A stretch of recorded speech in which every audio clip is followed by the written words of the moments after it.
So think about this. How do you start a fire in space? I mean, there's no spark, no match, not even any air. It sounds totally impossible, right? Well, it turns out this little trick is behind some of the biggest moments in space history. We're going to dive into the incredible and honestly pretty dangerous science of instant chemical fire. Okay, just look at this. This is a NASA experiment all the way back from 1958. You see two liquids, they touch, and boom! Instant fire and smoke. No tricks, no hidden spark, no ignition switch. This isn't magic, folks, it's chemistry. And it's some of the most volatile and, frankly, useful chemistry we've ever harnessed. Which, brings us to the big question. How on earth does that work? How do you get such a powerful, reliable fire just by mixing two liquids? The answer to that question, well, it literally shaped the entire space race and is still a huge part of rocketry today. And here it is. The secret is something called a hypergolic propellant. The chemicals themselves are called hypergols. The name is pretty cool. It comes from Greek, hyper meaning super, and ergon meaning work. Basically, these are chemicals that are just so eager to react with each other, they don't need an invitation, like a spark. They just go. The science behind it is actually pretty straightforward. Think about any fire, right? It needs fuel and it needs an oxidizer, usually the oxygen in the air around us. Well, in space, there's no air, so a rocket has to carry its own oxidizer. With hypergols, the fuel and the oxidizer are, well, they're like chemical soulmates that just can't be in the same room together. The moment they meet, the reaction is instant and explosive. And here's what's really wild.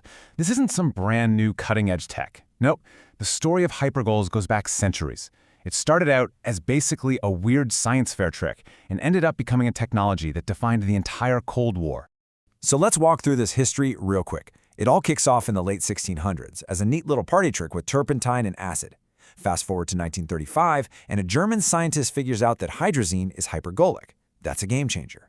Soon, it's being used in World War II's only rocket-powered fighter jet. Then the Cold War heats up, and this instant-on capability is perfect for ICBMs that have to be ready to launch at a moment's notice. And then, the grand finale. It's the only technology reliable enough to land astronauts on the moon, and, this is the important part, get them back off again. And speaking of that fighter jet, here's the engine. This is the Walter engine from the Messerschmitt Me-163 Comet. I mean, think about that, a rocket-powered fighter jet in WWI. It was unbelievably fast, but the fuel was so crazy volatile that you could argue it was more dangerous to the guy flying it than it was to the Allies. And this is the part that always gets me. When Armstrong and Aldrin were on the lunar surface, they had exactly one shot to get home. That ascent engine had to work, no second chances. A normal ignition system has 100 things that can go wrong, but a hypergolic reaction? That's about as close to a sure thing as you can get. It wasn't just helpful, it was absolutely critical to the success of Apollo. Okay, so this incredible reliability brings up a huge question. Why would anyone in their right mind choose to use something so dangerous and volatile? Well, the answer is a classic engineering trade-off. Because for all the risks, hypergols offer some advantages that, in some cases, you just can't get any other way. And here's that trade-off, laid out plain and simple.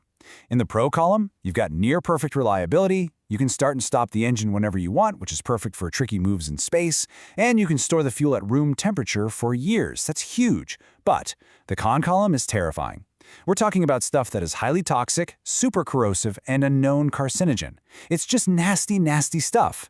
And if you want to know just how nasty, this picture says 1,000 words. This is not like filling up your car. This poor guy is in what's called a scape suit.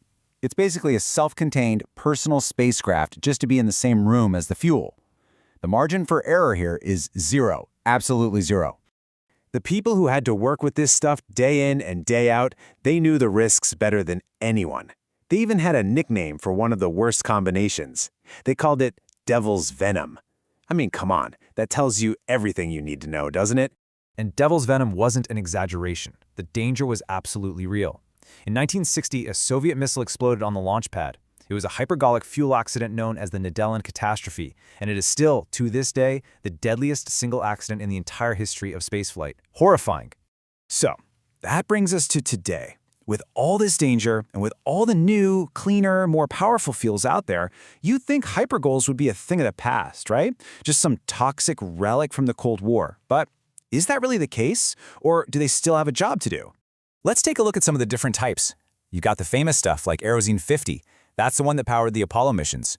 But check this out. MMH, or monomethylhydrazine, was used in the Space Shuttle's maneuvering engines, and it's still used today in SpaceX's Dragon capsule.